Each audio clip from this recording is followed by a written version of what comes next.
que muchas personas tienen es si están o no están desarrollando los anticuerpos necesarios al recibir la vacuna, ¿no? Se decía que no había prueba, es decir, que no había forma científica de determinar que efectivamente alguien se había colocado la vacuna o que estaba ya desarrollando los anticuerpos necesarios, la protección desarrollada. Pero resulta que ya hay y de hecho la FDA, que es el organismo estadounidense que aprueba los medicamentos, ya le ha dado luz verde a una prueba especial que ya se encuentra también en nuestro país. Nos encontramos con el señor César Peceros Quesada, él es vocero de Diagnóstica Peruana, que es la empresa nacional autorizada para traer estas pruebas que detectan anticuerpos neutralizantes generados después de haberse vacunado contra el COVID-19. Gracias por estar aquí el día de hoy, señor Peceros. Cuéntenos en principio, ¿qué son los anticuerpos neutralizantes? Bien, es muy importante indicar que los anticuerpos es un tipo de respuesta que se genera ante una infección. Pero existen dos tipos de anticuerpos. Los anticuerpos de unión, que son anticuerpos que se unen a cualquier parte del virus, que esos no son los que se deben utilizar para poder evaluar si es que hay un porcentaje de anticuerpos adecuados que cumplan con la función de neutralizar al virus, y existe el otro tipo de anticuerpos que son los anticuerpos neutralizantes. ¿Qué son esos anticuerpos neutralizantes o qué es lo que van a hacer en nuestro organismo? Como su mismo nombre lo que dice, van a hacer es neutralizar el ingreso del virus a la célula. ¿Por qué? Recordemos que un virus necesita sí o sí de una célula para poder multiplicarse, para poder replicarse. Si el virus no ingresa a la célula, simplemente ese virus va a desaparecer y no va a generar ninguna infección en el organismo.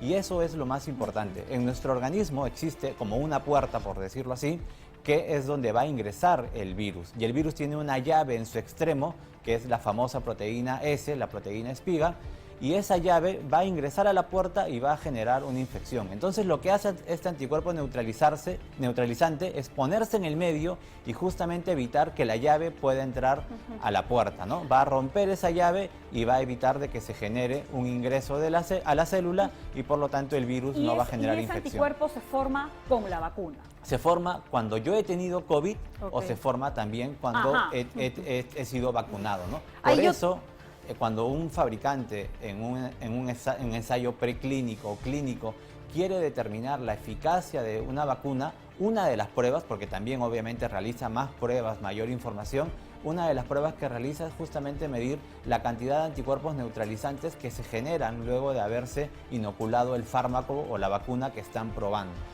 Eso es importante a nivel científico, pero hay quienes, yo he tenido COVID por ejemplo, y tiempo después, luego de cumplir el aislamiento, yo quería saber si después de enfermarme tenía ya protección. Hay varios mitos, se hablaba de que muchas personas podían tener la enfermedad y no desarrollar anticuerpos.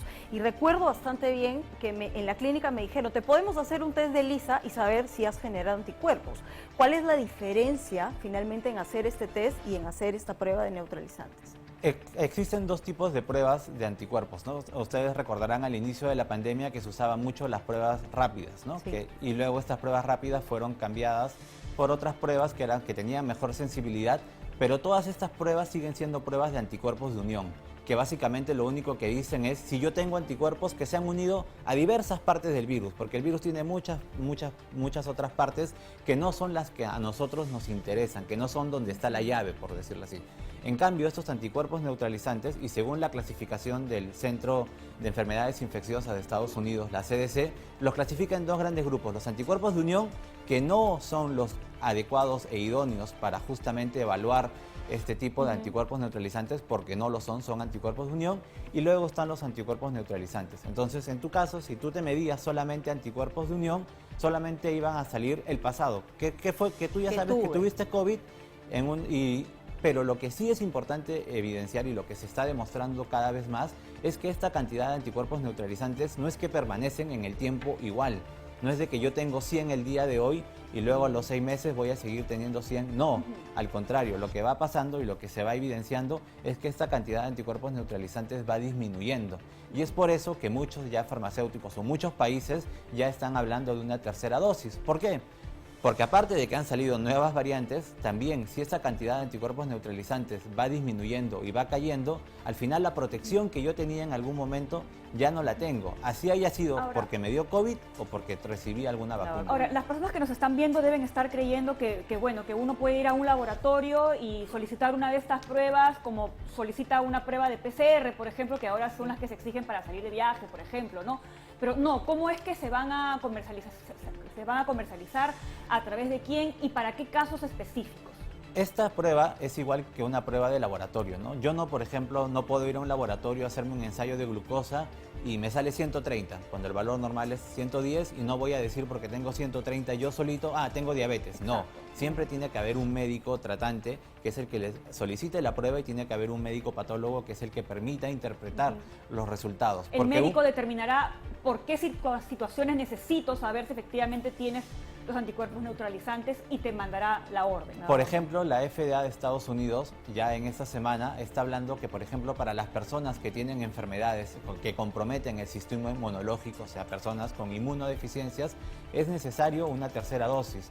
¿Por qué? Porque se ve que estas personas, por la enfermedad de fondo que llevan, no generan la misma respuesta inmunológica que una persona que está completamente sano.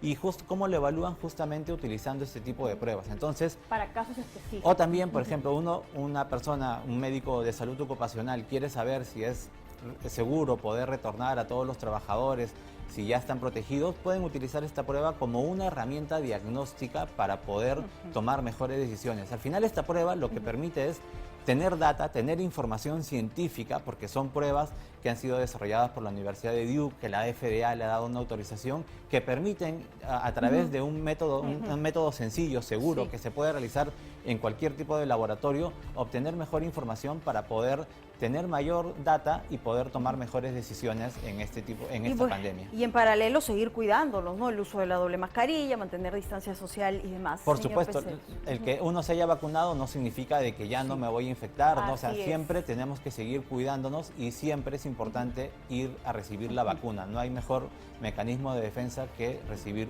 la dosis de vacuna. Por supuesto que sí. Gracias, señor Terceros, por haber venido el día de hoy. Ahí hay una herramienta más que